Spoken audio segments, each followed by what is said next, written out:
And we have ignition.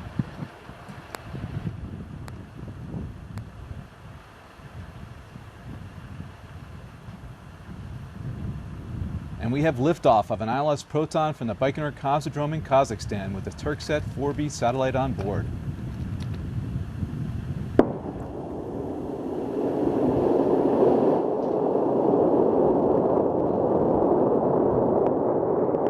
Now, about 10 seconds after liftoff, the vehicle does do a roll maneuver to align the launch vehicle pitch axis with the northeasterly launch azimuth.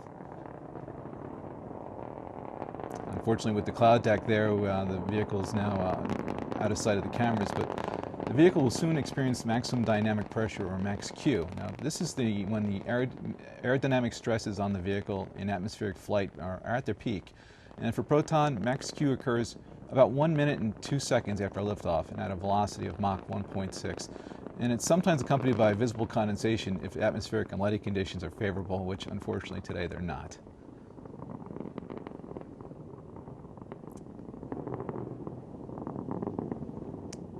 From the information I'm receiving, everything seems to be proceeding nominally as the vehicle ascends over the Cosmodrome in a northeasterly direction with a flight launch azimuth of approximately 61.3 degrees.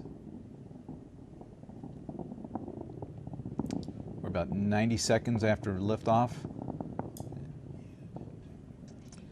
And we're coming up on the first stage separation from the second stage.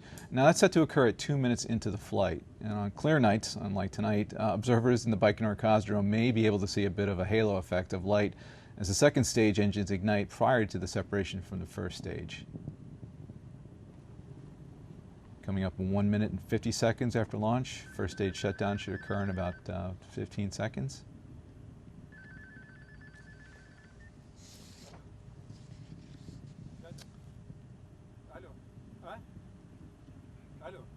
Okay.